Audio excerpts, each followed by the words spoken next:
comment on peut se détacher du personnage? Bah alors le personnage, c'est pas quelque chose où tu peux te détacher genre, hop, en claquant des doigts ou à décider: «Ah tiens, je me détache du personnage, c'est bon».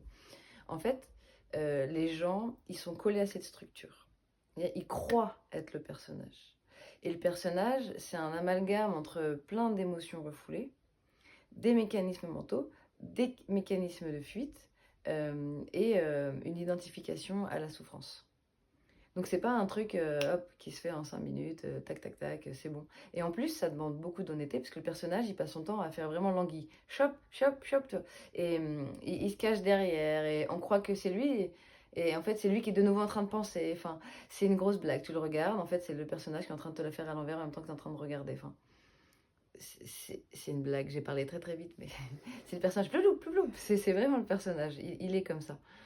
Et en fait, l'idée, c'est pas de chercher à s'en détacher, c'est juste de l'observer. De l'observer et d'être honnête.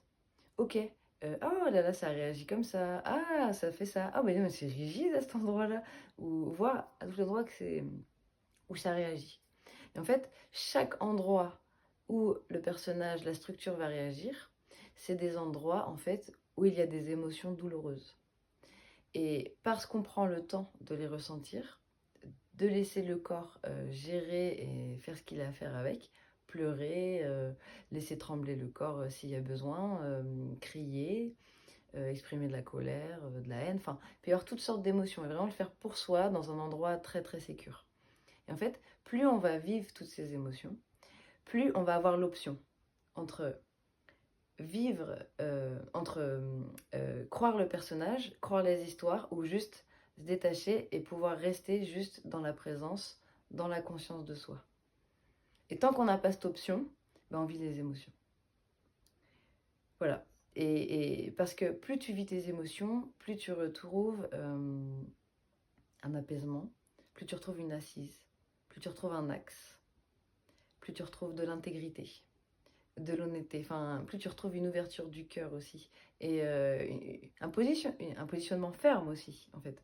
Euh, ça vraiment avec de la confiance, tout ça.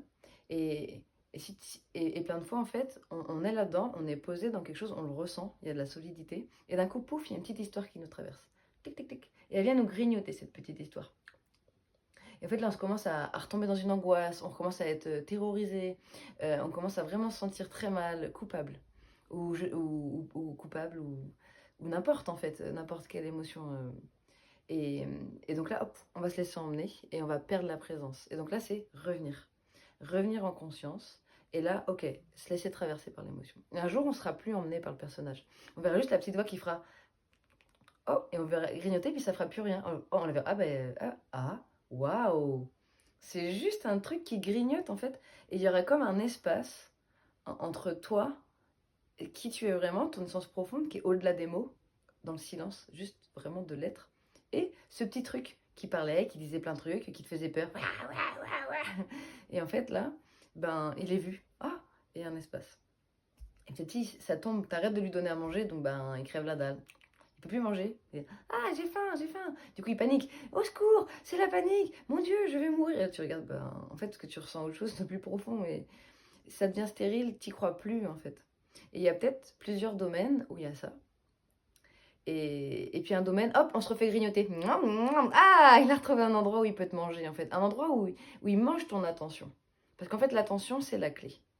Et il remange ton attention. Et tu te refais, ok, pas de problème.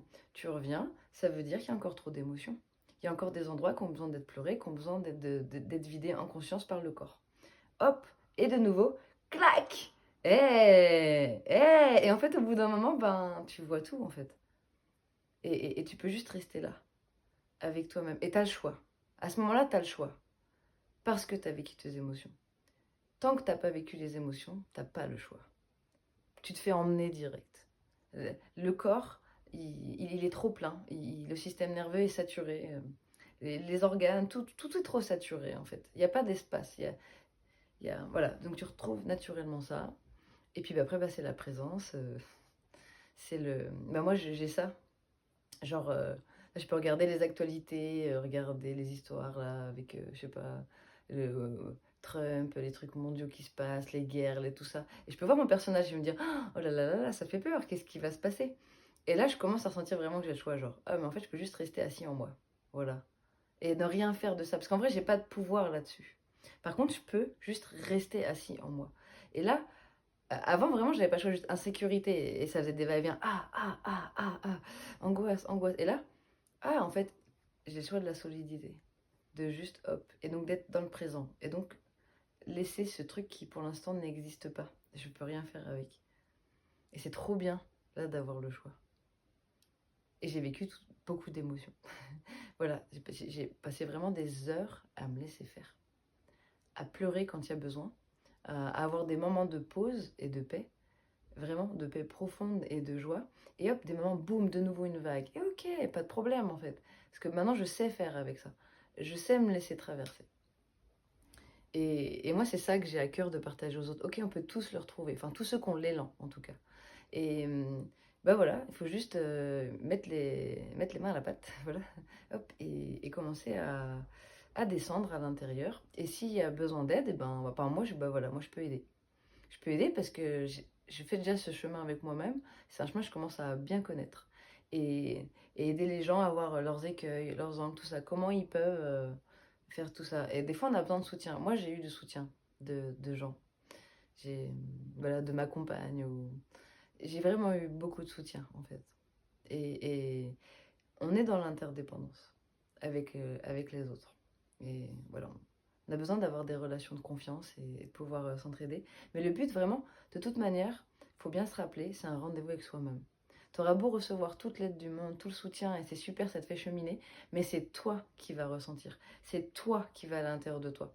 C'est toi qui va laisser faire ton corps. C'est toi qui va retrouver la conscience et la clarté. À un moment donné, c'est important de se détacher de ce que disent les autres. C'est trouver sa propre cohérence à l'intérieur, au-delà des mots. Et c'est génial. C'est juste génial.